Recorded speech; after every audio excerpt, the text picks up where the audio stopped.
Hey, welcome back, and today we're talking about tool rolls. If you're looking to build a small EDC tool roll kit, something you can throw on the back of the motorcycle, the snowmobile, or in the glove box of the truck, keep watching this video. We'll show you what you should be kind of looking for just a small compact kit. This tool roll is an Atlas 46 Yorktown tool roll. It's been one of the better tool systems I've found for mobile applications. I think it works a lot better than throwing all your shit in a box and hoping it stays organized. This actually keeps it organized, so you can find things, be efficient, know when you're missing tools, etc. The purpose of this tool roll is not to be a rolling toolbox, or excuse me, a carry handle toolbox. The purpose of this tool bag is to have the few tools you might need to solve a few problems, whether you're out on the trail or just in commuting in your vehicle. It's not going to have everything, it just covers a couple bases. Starting off in this big pocket here, we're going to have a full-size folding knife.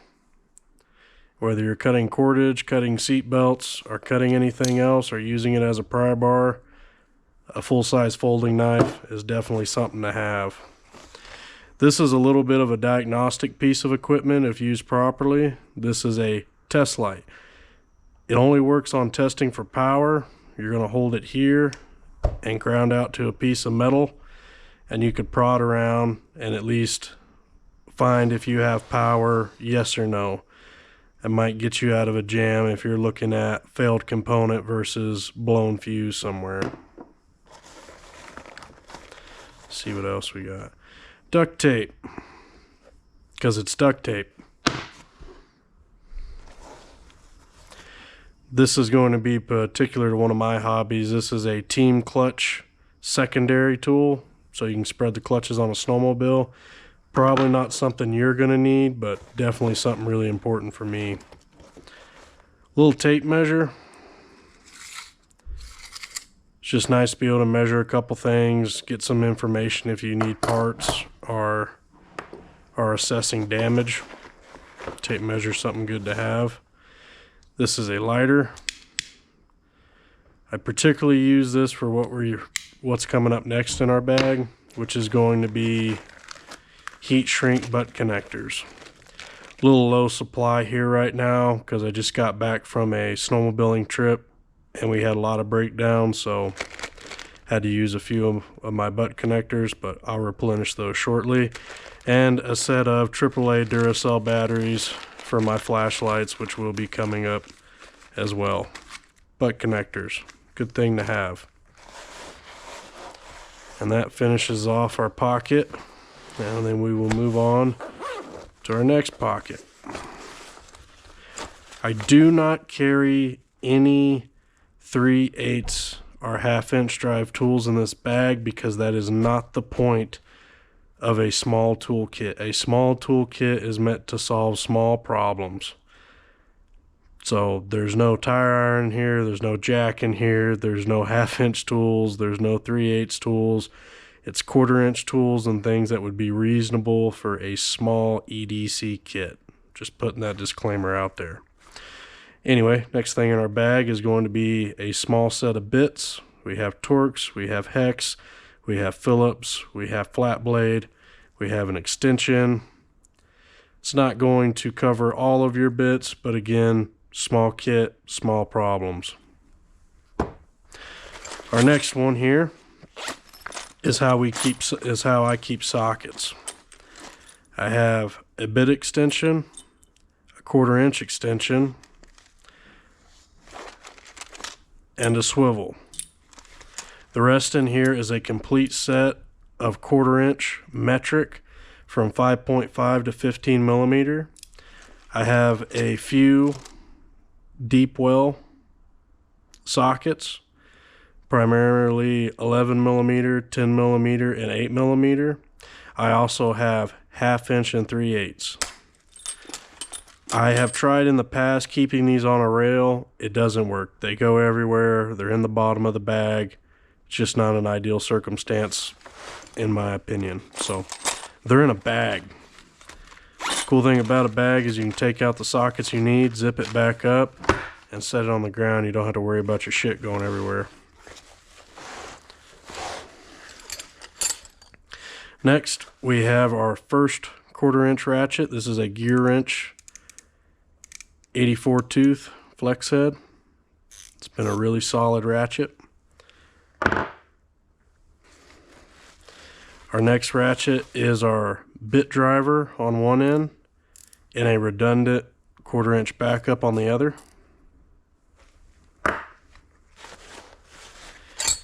We then have our 16 millimeter wrench. Our 15 millimeter wrench.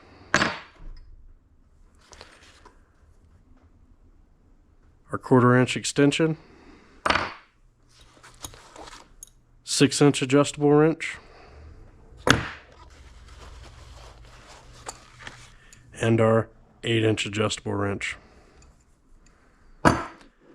Adjustable wrenches are definitely one of those things, they get a lot of hate, but when you need a tool and you don't have the right tool, this is a good tool to have because it's also a hammer. Now we're going to move on to our other pocket. And this is pretty much pliers, even though the first tools we're pulling out of it are not pliers. Pocket screwdriver, it's like the duct tape. You have one because you have one. They're super useful just to have. Next thing is going to be just a cheapo Craftsman screwdriver. And this is just going to be a multi-bit screwdriver. You'll have a small and a large Phillips and a small and a large flathead. Interesting thing about this is also going to be a bit driver on both ends, so you can tighten up some of those worm gear clamps in a pinch. But nothing super impressive about this. Just a good way to cover all your bases with a screwdriver. That's finally everything that's not pliers in the pliers bag. So now we'll move on to a good set of cutters. I don't prefer having a big set of cutters. The only thing I'm really using cutters on is copper wire, zip ties, and other things related. So I don't need a really big pair of pliers. Good set of wire strippers and crimpers. This one has a set of cutters here, strippers along the bottom, and then a full set of crimp assortment at the top. Really good set of slip joint pliers. Slip joint pliers are about like adjustable pliers to the plier world. They're just really good to have when you don't have the right tool. Skip those. Adjustable channel lock water pump pliers. Again, like the slip joint pliers, they're just handy to have to when you don't have the right tool. And if I had to get rid of the slip joint pliers and the water pump pliers and only keep one set of pliers, it would be the Snap-on LN46ACF set of needle nose slip joint pliers. These are my favorite pliers. I've used them as a spanner wrench. I've used them as a adjustable wrench. I've used them as a set of water pump pliers. In a pinch, I've used them as a hammer. Just a really good set of slip joint needle nose pliers. I think Icon makes a set now. I don't know if they make them in the 6-inch version, but if they do, they're probably just as good. Moving on to the back here.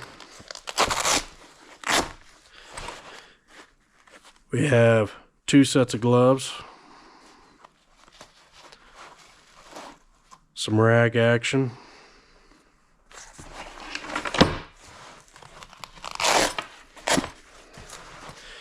we have our flashlight. This is going to be the Streamlight Stylus Pro. It's not a very bright light, but when you need a light, it's a very reliable light, and it only takes 2 AAA batteries. So that's a big plus. This is a spring puller. Probably not going to be something you might need in your hobby, but in my hobby I definitely do. Now we get on to the wrenches. 14 millimeter, 13 millimeter, 12 millimeter, 11 millimeter, 10 millimeter, 9 millimeter, and 8 millimeter wrenches. The only standard wrenches I carry in this case are going to be a 3/8 and a 1/2 inch, because a 1/2 inch is not a 13 millimeter and a 13 millimeter is not a 1/2 inch. A 3/8 is not a 10 millimeter and a 10 millimeter is not a 3/8. In other cases, when you come to a 16 millimeter, it's pretty well close to a 5/8. 14 millimeter is going to be close to a 9/16. 11 millimeter is going to be really close to a 7/16, and 8 millimeter is going to be pretty close to a 5/16 in a pinch. The only ones that have really jumped on me real bad whenever I've used a 10 millimeter in place of a 3/8 and a 13 millimeter in place of a 1/2 inch. So I actually carry those sizes because I do run into them every now and then. That's pretty much the kit.